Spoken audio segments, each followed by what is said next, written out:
బ్రాహ్మణుల సెలూన్లకు ఉచితంగా విద్యుత్తును అందిస్తున్నాం. చేతి వృత్తులు, హస్తకళాకారులు, ఇతర సాంప్రదాయ వృత్తుల వారికి గతంలో అండగా నిలిచిన ఆదరణ పథకాన్ని పునఃప్రారంభిస్తున్నాం. ఈ పథకం అందించే పనిముట్లు మరియు ఉపకరణాల వినియోగంతో ఉత్పాదకత పెరిగి స్థిరమైన ఆదాయం పొందడానికి దోహదపడుతుంది.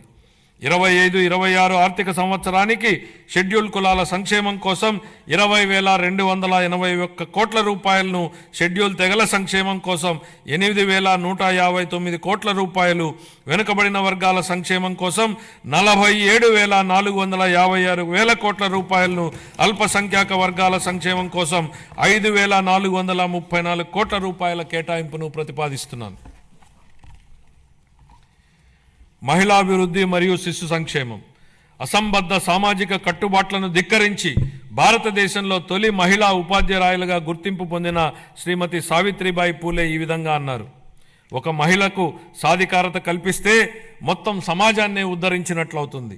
మా నాయకుడు గౌరవ ముఖ్యమంత్రి శ్రీ నారా చంద్రబాబు నాయుడు గారు ఈ సిద్ధాంతాన్ని దృఢంగా విశ్వసించి స్వయం సహాయక సంఘాల ద్వారా మహిళలకు సాధికారత కల్పించిన మొదటి వ్యక్తి. వంట గదికే పరిమితమైన మహిళలు స్వయం సహాయక సంఘాల ద్వారా సామాజిక ఉద్యమంలో భాగస్వాములయ్యారు. మన రాష్ట్రం స్వయం సహాయక సంఘాల ఉద్యమానికి పర్యాయపదంగా దేశానికి ఆదర్శంగా నిలిచింది.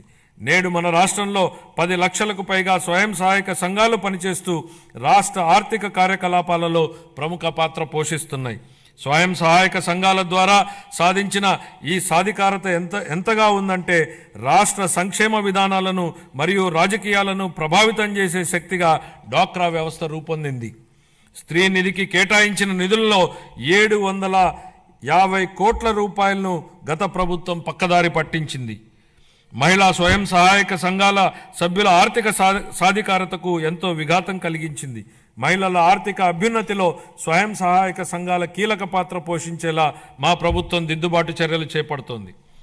సమగ్ర శిశు అభివృద్ధి పథకం, మిషన్ శక్తి వంటి పథకాల ద్వారా మహిళలు, పిల్లలు మరియు కౌమార దశలో ఉన్న వారికి తగిన పోషకాహారం అందించేందుకు మా ప్రభుత్వం అనేక చర్యలు తీసుకుంటోంది.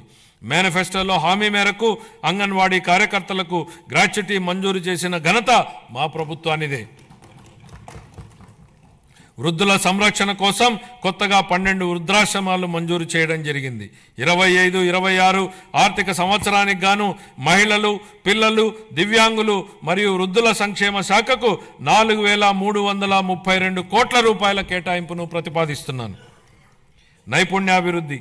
నైపుణ్యాభివృద్ధి గురించి మన గౌరవనీయ ముఖ్యమంత్రి గారి మాటల్లో, జ్ఞాన ఆధారిత ఆర్థిక వ్యవస్థలో నిరంతరం నైపుణ్యాలను మెరుగుపరుచుకోవడం చాలా కీలకం.